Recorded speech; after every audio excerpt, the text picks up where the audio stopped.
Romanos capítulo 14, eu quero ler com vocês do versículo 1 até o capítulo 15, versículo de número 7. É uma das últimas mensagens em cima da epístola de Romanos. Está escrito assim: acolham quem é fraco na fé, não porém para discutir opiniões. Um crê que pode comer de tudo, mas quem é fraco na fé, come legumes. Nada contra os vegetarianos, já você vai entender. Quem come de tudo não deve desprezar o que não come. E o que não come não deve julgar o que come de tudo, porque Deus o acolheu. Quem é você para julgar o servo alheio? Para o seu próprio dono é que ele está de pé ou cai, mas ficará em pé, porque o Senhor é poderoso para o manter em pé. Alguns pensam que certos dias são mais importantes do que os demais, mas outros pensam que todos os dias são iguais. Cada um tem a opinião bem definida em sua própria mente. Quem pensa que certos dias são mais importantes, faz isso para o Senhor. Quem come de tudo, faz isso para o Senhor, porque dá graças a Deus. E quem não come de tudo, é para o Senhor que não come, e dá graças a Deus. Porque nenhum de nós vive para si mesmo, nem morre para si mesmo. Porque se vivemos, é para o Senhor que vivemos. Se morremos, é para o Senhor que morremos. Quer, pois, vivamos ou morramos, somos do Senhor. Foi precisamente para esse fim que Cristo morreu e tornou a viver, para ser Senhor, tanto de mortos como de vivos. Você, porém, por que julga o seu irmão? E você, por que despreza o seu irmão? Pois todos temos de comparecer diante do tribunal de Deus, como está escrito: por minha vida, diz o Senhor, diante de mim se dobrará todo o joelho e toda língua dará louvores a Deus. Assim, pois, cada um de nós prestará contas de si mesmo diante de Deus. Portanto, deixemos de julgar uns aos outros. Pelo contrário, tomem a decisão de não pôr tropeço ou escândalo diante do irmão. Eu sei e estou persuadido no Senhor Jesus de que nada é impuro em si mesmo, a não ser para aquele que pensa que alguma coisa é impura. Para esse é impura. Se o seu irmão fica triste por causa do que você come, você já não anda segundo o amor. Não faça perecer por causa daquilo que você come aquele por quem Cristo morreu. Não seja, pois, difamado aquilo que vocês consideram bom, porque o reino de Deus não é comida nem bebida, mas paz, justiça e alegria no Espírito Santo. Aquele que deste modo serve a Cristo é agradável a Deus e aprovado pelas pessoas. Assim, pois, sigamos as coisas que contribuem para a paz e também as que são para a edificação mútua. Não destrua a obra de Deus por causa da comida. Todas as coisas, na verdade, são puras, mas não é bom quando alguém come algo que causa escândalo. É bom não comer carne, nem beber vinho, nem fazer qualquer outra coisa que leve um irmão a tropeçar. A fé que você tem, guarde-a para você mesmo diante de Deus. Bem-aventurado é aquele que não se condena naquilo que aprova. Mas aquele que tem dúvidas é condenado se comer, pois o que ele faz não provém de fé, e tudo que não provém de fé é pecado. Ora, nós que somos fortes na fé temos de suportar as debilidades dos fracos e não agradar a nós mesmos. Portanto, cada um de nós agrade ao próximo no que é bom para a edificação. Porque também Cristo não agradou a si mesmo, pelo contrário, como está escrito: os insultos dos que te insultavam caíram sobre mim. Pois tudo que no passado foi escrito, para o nosso ensino foi escrito, a fim de que pela paciência e pela consolação das Escrituras tenhamos esperança. Ora, o Deus da paciência e da consolação lhes conceda o mesmo modo de pensar de uns para com os outros, segundo Cristo Jesus, para que vocês, unânimes em uma só voz, glorifiquem o Deus e Pai de nosso Senhor Jesus Cristo. Portanto, acolham uns aos outros, como também Cristo acolheu a vocês para a glória de Deus. Amém? Nessa manhã, os versos centrais dessa passagem para nós são: acolha quem é fraco na fé, não, porém, para discutir opiniões, que é o primeiro versículo 3 do capítulo 14. Quem come de tudo não deve desprezar o que não come, e o que não come não deve julgar o que come de tudo, porque Deus o acolheu. E no capítulo 15, 2 versículos são centrais para nós. Verso 1. Ora, nós que somos fortes na fé, temos de suportar as debilidades dos fracos e não agradar a nós mesmos. E o verso 7. Portanto, acolham uns aos outros, como também Cristo acolheu vocês para a glória de Deus. Que capítulozinho, né? Esse negócio de comida, de dia, de beber vinho, de comer carne. Parece que é um negócio meio confuso aqui que está acontecendo nessa igreja. Mas isso tem tudo a ver com o Natal, tem tudo a ver com o Advento e com esse tempo que a gente está entrando nesse domingo.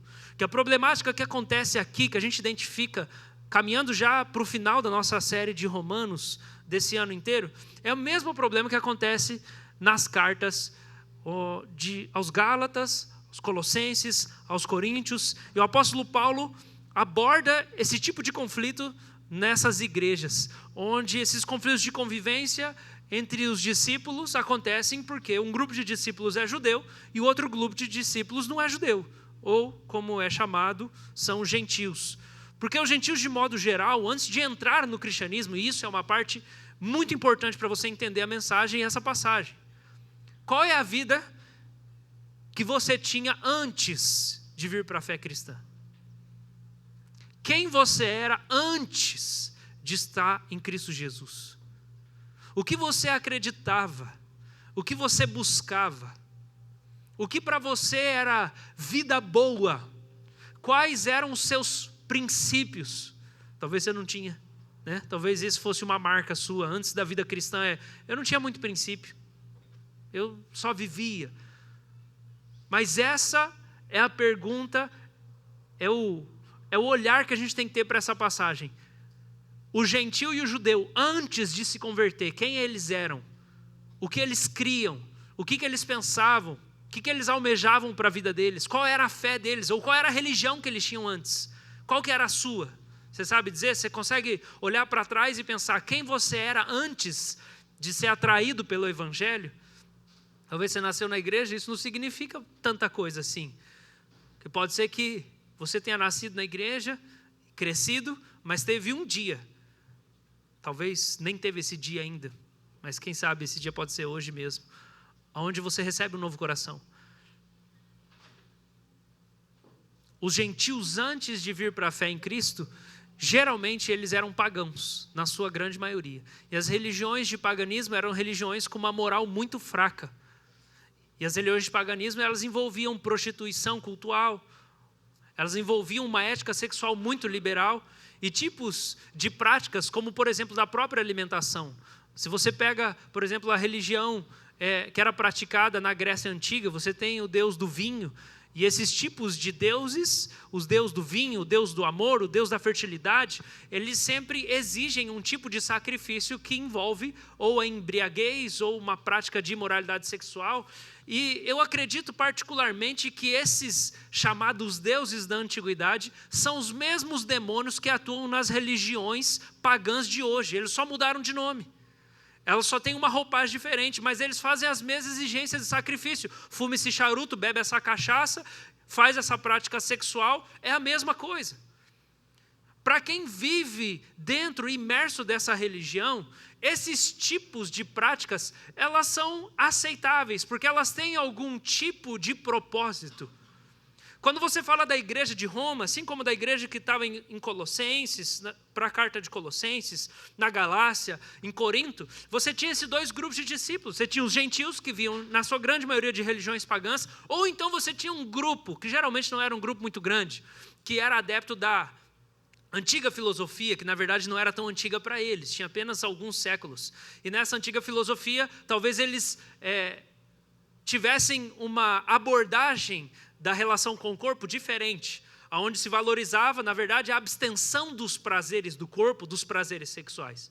Os filósofos da antiguidade, da Grécia, eles vão falar dessa importância, né, de você não praticar relação sexual, a não ser para a procriação, de você cuidar da sua alimentação.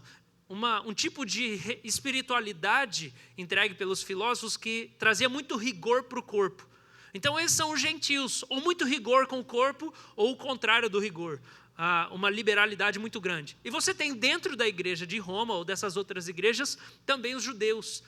E os judeus, como um traço étnico, eles tinham 3 coisas que eles estavam sempre enfatizando. Primeiro era a circuncisão, depois era um tipo de dieta específica, onde eles não comiam carne cheia de sangue, eles só comiam carne kosher, ou alguns animais, como camarão e outros tipos de animais que estão lá na lei de Moisés, mas também eles tinham um calendário, eram 3 marcas muito fortes do judaísmo. Eles tinham dias das festas, eles guardavam o sábado, certo? O Shabá era muito forte para o judeu. E dentro dessa igreja toda está começando este conflito. Por quê? Porque de onde eles vêm, eles trazem essas crenças. De onde eles vêm, eles carregam consigo essas práticas para dentro da vida cristã, para dentro da fé. E eles fazem essa mistura. Então eles recebem Jesus como Senhor, como Salvador, eles recebem o evangelho do perdão dos pecados, eles são reconciliados com Deus. Maravilhoso, é ótimo.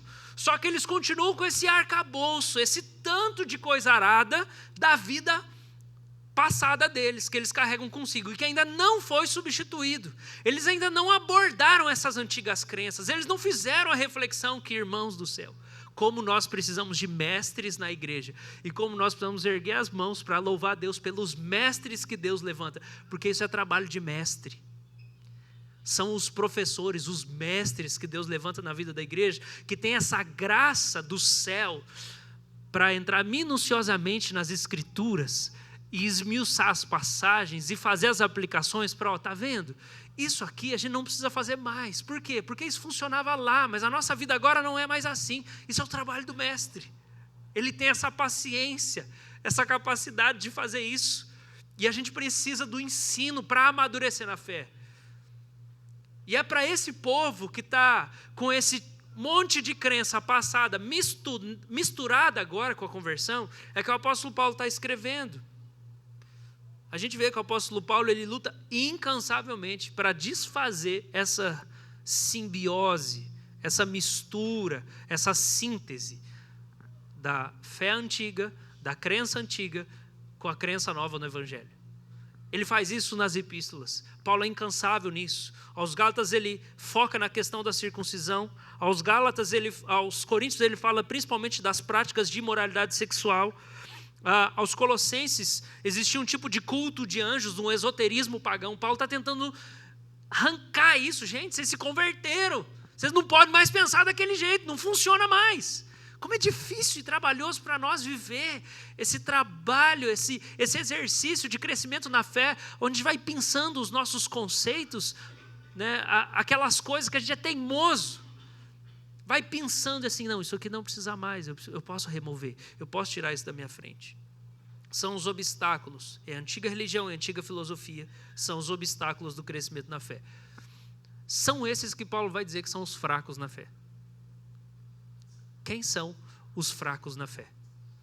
Os fracos na fé são aqueles convertidos que trazem consigo resquício muito grande da antiga filosofia de vida, da antiga religião que eles tinham e praticavam, dos antigos valores culturais, dos antigos valores familiares, que são incompatíveis. Eles não foram renovados na mente dele a partir do conhecimento da Bíblia. Eles ainda pensam como a família de origem pensava, eles ainda pensam como a cultura pensava, eles ainda pensam como a antiga religião pensava. E eu já falei aqui, né? E eu vou repetir. Se para você acender a vela do advento é muito estranho, não acende. Está tudo bem, não precisa acender. É para ajudar, não é para atrapalhar. Mas esse é um exemplo do que o apóstolo Paulo está trazendo.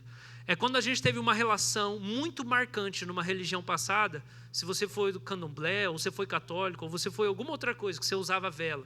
Isso virou uma marca para você. Mas essa marca para você é como se a vela fosse pecado. A sua experiência prévia é, a vela é pecado, não pode acender vela.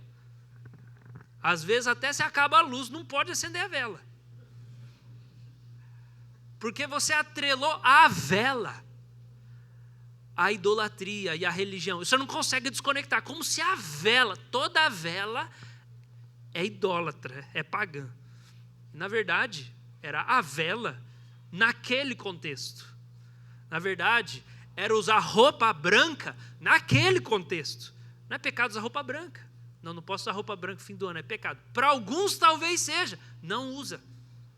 Porque lembra você de um tempo da sua vida em que você era muito supersticioso e você usava roupa branca, porque você tinha certeza que ia dar azar, que o seu ano ia ser desgraçado, que você não usasse roupa branca e coisas desse tipo. Agora, isso simboliza uma fraqueza na fé. Por quê? Porque você ainda não conseguiu desvencilhar o poder daquelas mentiras da sua vida nova em Cristo. Você ainda está vivendo com os resquícios daquilo. Agora, como que Paulo está falando que a gente lida com esse conflito? A gente lida da seguinte maneira: não força o fraco na fé naquilo que ele se sente desconfortável. Sabe aquela pessoa que se converte e fala assim: beber é pecado. Não pode beber cerveja, é pecado. Talvez ele veio de um contexto de alcoolismo, talvez, inúmeros talvez. O que a gente sabe pela Bíblia? Pela Bíblia, é pecado beber bebida alcoólica? É ou não, irmãos? Não, não é pecado beber bebida alcoólica. O que você vai fazer com o novo na fé, que ele tem certeza que beber cerveja é pecado? Tem uns bobão que falam assim: para com isso, não é nada, bebe aí. Você é um bobão. Porque você não respeita a fragilidade da consciência dessa pessoa que está tentando construir uma nova vida com Jesus. E para aquela pessoa, isso é uma pedra muito grande. Para você que sabe que não é pecado, e que talvez desenvolveu um domínio próprio, e que talvez nem gosta de beber, talvez isso não é um problema, mas para aquela outra pessoa talvez seja. E Paulo está falando, versículo de número 15, olha lá: se o seu irmão fica triste por causa do que você come, você não está andando segundo o amor. Você não está pensando nele, você está pensando, mas está errado o que ele acredita. E Paulo está dizendo, não importa, isso não é o mais importante. E ele começa o capítulo 14 desse jeito. Olha o capítulo 14, verso 1. Acolha quem é fraco na fé, não para ficar discutindo com ele. De novo, quem que é o fraco? Fraco é a pessoa que se converteu, mas que ainda mistura a fé cristã, faz uma síntese com a sua fé antiga, com as suas crenças antigas, com a sua filosofia de vida antiga. Você percebe que tem hora que a pessoa ela é mais outra coisa do que crente. Essa pessoa é fraca. Nesse caso, algumas pessoas estão mantendo crenças judaizantes dentro da fé cristã. Muito provavelmente esse negócio da comida aqui tem relação com essa coisa do judeu não comer, né, a carne de um jeito específico. Tem um jeito específico que tinha que ser feita a carne. Então o judeu não ia comer. E o judeu o quê? Ele guarda o sábado. Então no sábado ele não trabalha de jeito nenhum. Esse é um traço étnico, gente. A gente tem que respeitar isso. Tá? Você conhece alguém judeu? Tá? A gente não pode, como cristão, pensar assim: não, o judeu tem que parar de guardar o sábado, porque ele está achando que ele vai ser salvo pela prática do sábado. Gente, isso é um traço étnico.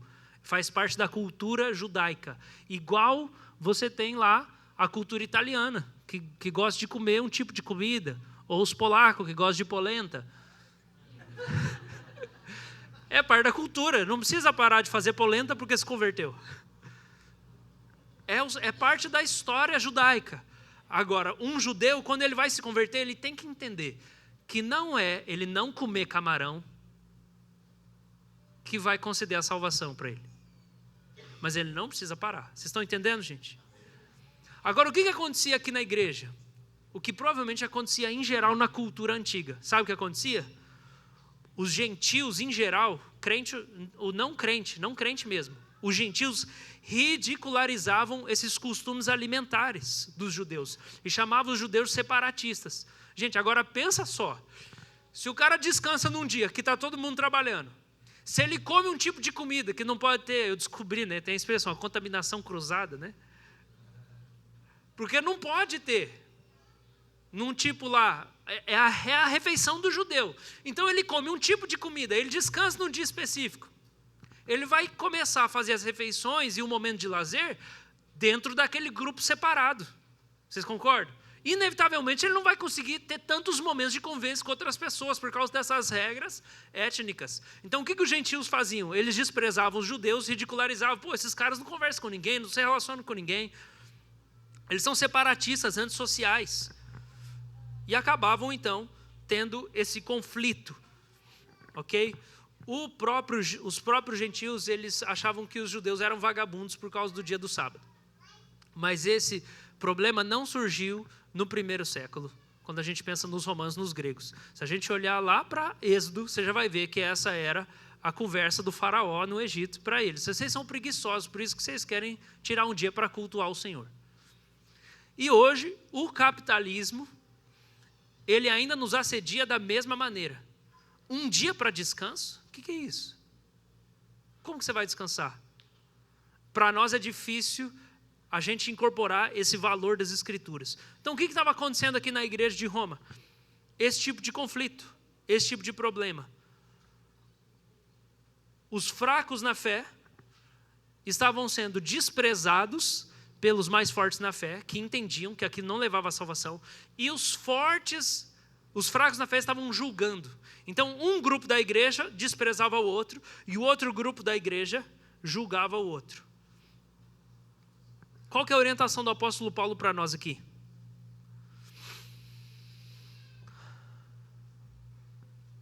Capítulo 15, versículo 1.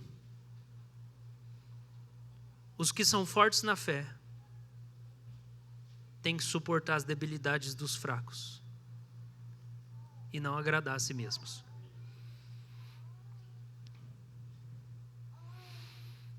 A tendência do forte é pensar, eu sei mais. Vamos comparar a conversinha no fundo aí, por favor. O forte pensa, eu sei mais. Paulo está dizendo, se você é forte, não é saber que mostra que você é forte. Se você é forte, você mostra que você é forte não agradando a si mesmo.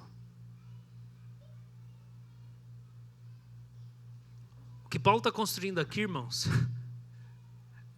é uma mentalidade que Deus tem com a gente, de maturidade, de amor, que é, quando você sabe que uma pessoa está fazendo uma coisa errada e que ela não aprendeu ainda, mas você sabe, você entende que o aprendizado dela é um processo. Não basta você chegar e falar, você está errado e ponto final. E ele está dizendo do Deus da paciência, que nos acolheu em Cristo.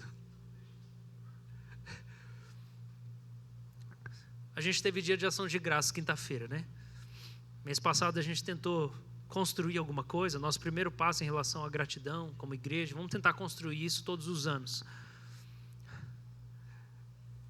E eu fiquei pensando essa semana num texto do Richard Foster, que ele fala assim, a nossa gratidão para Deus ela é tão pequena, ela é tão fraca, que é como se a gente chegasse com um buquê de flor murcho para Deus. E Deus abrisse o maior sorrisão para nós. A gente chega com um monte de flor morta para Deus. Olha aqui, Deus, meu presente. E Deus, que bonitinho. E o Foster fala, esses são os nossos atos de gratidão para Deus. A nossa adoração é assim. Será que algum de nós acha que acerta em tudo, na maneira como serve a Deus? Será que algum de nós acha que está certo em todas as coisas que faz? Ao ponto de que você não consegue olhar para o erro de uma pessoa e pensar assim, está errado, mas ela está caminhando. Ela vai entender. E enquanto esse dia não chega, a orientação de Paulo é acolhimento. Acolhe o fraco, não para discutir com ele. O forte tem que suportar as debilidades dos fracos. Ele tem que aguentar e não desprezar. Ele tem que suportar. Olha só, eu sei que comer não é pecado, eu sei que beber não é pecado, mas se isso vai fazer o meu irmão pecar, ou tropeçar, ou gerar uma crise de consciência, eu vou me abster, eu vou suportar a debilidade dele, eu mesmo aguentando o dano. Quando a gente tem filho, a nossa cabeça muda, né? Você começa a pensar nas coisas e pensar, como que o meu filho vai digerir isso aqui? Como que o meu filho vai digerir esse outdoor? Como que o meu filho vai digerir esse tom de voz, essa palavra? A gente foi tentar assistir um filminho de Natal, não deu. Deu 10 minutos, as meninas já estavam impactadas com... Era um desenho. As emoções, as expressões, elas não conseguiam digerir. A gente falou, não dá. Para nós não é nada. É disso que o apóstolo Paulo está falando. Tem coisas que o Senhor já te trouxe o entendimento. Tem coisas que o Senhor já te trouxe a maturidade. Isso não serve só para você. Isso precisa mudar a maneira como você trata os outros. E respeitar a crença antiga do seu irmão que ainda não foi trabalhada, não foi mudada. E aqui a gente tem 2 lições. A primeira lição é para os fracos, para os imaturos. E a lição é, aqueles que ainda trazem consigo resquícios das crenças antigas, precisam se aprofundar em Cristo. Precisam entender a abrangência do Evangelho. Precisam crescer. Vocês precisam deixar algumas coisas velhas para trás. Os seus ícones não podem mais ser os mesmos. As pessoas que você achava legal 10 anos atrás, você não pode achar legal ainda hoje. Algumas, talvez. Os seus heróis de 15 anos atrás não podem mais ser os seus heróis hoje, se você amadureceu na fé. Ou pelo menos hoje você tem que pensar, ainda é meu herói, mas assim, agora só metade das coisas que falou e que disse. Porque na sua cabeça você está substituindo aquelas crenças que você tinha antes, na época em que essas pessoas eram os seus ícones. Você está substituindo, e daí está ruindo a base que você tinha para ter aqueles modelos de vida. E agora não dá mais. Se o Evangelho cresceu dentro de você, se ele cresceu na sua mente, se as suas práticas estão sendo renovadas, você não pode ter as mesmas pessoas como referência que você tinha 15 anos atrás. Faz sentido, gente? A maneira como você lida com a comida não pode ser mais a mesma. Como você lida com o tempo, com a bebida, com as conversas. O Evangelho, ele vai gerar esse tipo de mudança. E essa é a primeira lição para os fracos na fé.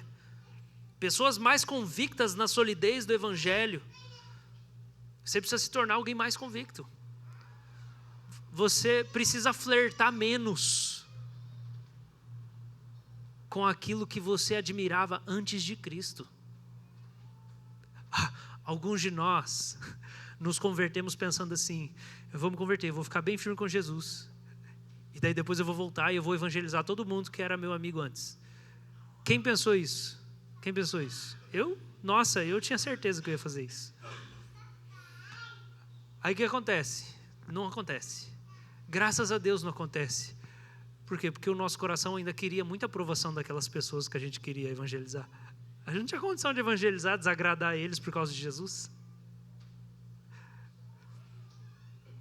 Com o tempo, meus irmãos, a gente precisa parar de flerte, precisa diminuir o nosso flerte com aquelas coisas que a gente achava legal antes. E a gente precisa enxergar mais beleza na ética cristã do que nas éticas utópicas. Nós precisamos parar de admirar mais as narrativas alternativas do que a narrativa do Evangelho. A gente precisa ir perdendo o nosso medo das Escrituras. A gente não pode ter medo de adentrar no Evangelho.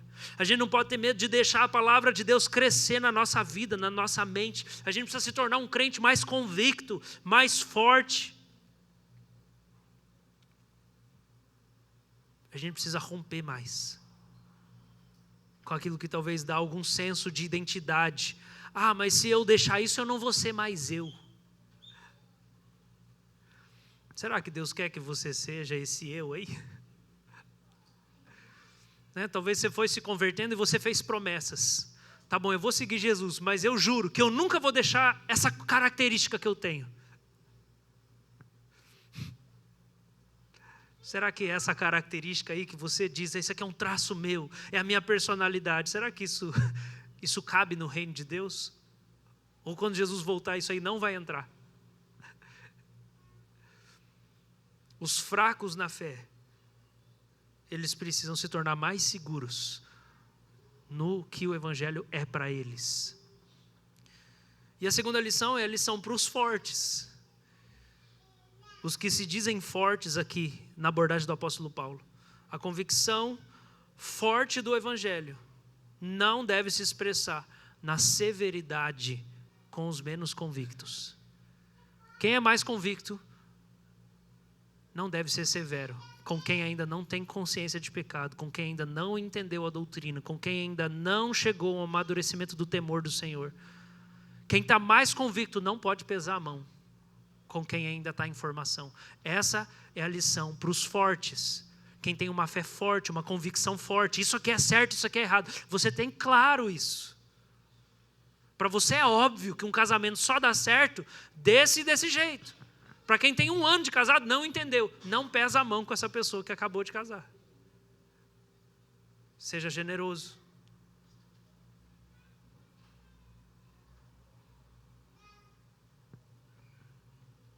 Você não pode pesar a mão. A lição aqui para os fortes é a paciência com o crente que está arrastando, que está se arrastando ou evitando substituir algumas coisas. Porque os fortes, eles têm essa sensação, né? E é muito fácil o forte responder assim, essa pessoa não quer nada com nada, ela ainda faz aquilo, ela ainda diz isso, ela ainda frequenta tal lugar. Ela é fraca. Ela é fraca. Ela está resistindo substituir a ética sexual mundana dela.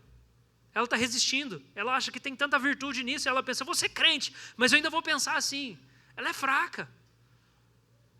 Ela está resistindo substituir a vaidade excessiva, o apego ao dinheiro, uma idolatria política, uma militância inútil, um conservadorismo inflexível. Ela está resistindo substituir. Ela acha que isso é virtude. Ela acha que isso vai ser bom, isso vai manter equilíbrio. O forte na fé tem que olhar e ter paciência. Acolhe não para discutir opinião. Tá, pastor, mas a gente nunca vai corrigir essa pessoa? A gente vai com discernimento no tempo do Senhor, entendendo que é Deus que abre o coração das pessoas, entendendo que a palavra de Deus já faz bastante coisa. Quando ela é exposta, quando ela é ensinada, Deus está trabalhando. Às vezes o Senhor come pelas beiradas na nossa vida. A gente queria chegar lá, né, e dar um murro na cara. Pronto, é isso, ninguém falou, eu vou falar. Quando na verdade o Deus da paciência, como eu posso falar no capítulo 15, versículo de número 5, o Deus da paciência e da consolação, Ele está trabalhando com essa pessoa da seguinte maneira. Ela não tem só pecado, ela tem um monte de ferida. Então Ele tem paciência com os pecados e Ele consola as feridas. Ele tem paciência com o pecado, Ele consola as feridas e Ele vai ganhando a confiança dessa pessoa aos poucos. Até que chega um momento em que Ele faz um convite. Você não quer abrir mão disso? Você sabe que isso é errado. E aquela pessoa se entrega ao Senhor. Às vezes a gente quer só chegar, não, eu vou chegar, eu vou dar um murro e eu vou falar o que a pessoa precisa e resolve. E o Deus da paciência, Ele trabalha 1 ano inteiro por meio de pregações, devocionais, estudos, para preparar para um dia que aquele ídolo vai esfarelar diante daquela pessoa. Mas Deus trabalhou muito nos bastidores. Então, deixa eu dizer para você, você que se acha forte, convicto das coisas, não estraga o que Deus está fazendo na vida dos outros. Porque o que Deus precisa não é simplesmente alguém trombadinha,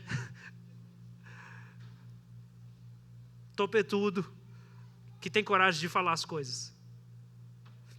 Existe a hora de ser João Batista. Existe a hora de ser Barnabé. Paulo tinha um monte de coisa para consertar. Paulo briga com Marcos. Ele não deixa Marcos continuar. Ele tem que separar de Barnabé. Barnabé não foi corrigir Marcos, Barnabé acolheu Marcos. Existe hora em que a gente confronta e corrige as pessoas. Existe hora em que a gente imita o Deus da paciência. A gente consola as pessoas, a gente tem paciência com elas e a gente depende do Espírito Santo. Senhor, agora é a hora ou não é a hora de entrar nesse assunto? Se você é forte na fé, você suporta as debilidades daqueles que ainda não amadureceram. Se você é forte na fé, você não está ansioso para corrigir os defeitos dos fracos. Como que conserta os fortes e os fracos? Versículo 7. A solução está na narrativa cristã. A solução está na narrativa. Como que a gente resolve isso? Acolham uns aos outros. Agora é para os dois a mensagem.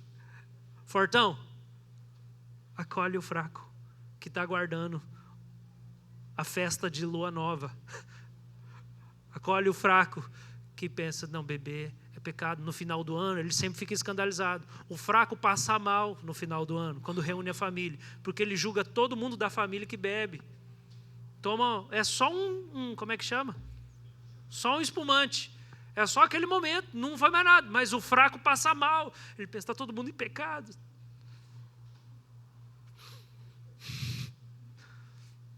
Eu queria que o mundo inteiro não bebesse. Mas eu não passo mal quando alguém toma uma taça de champanhe.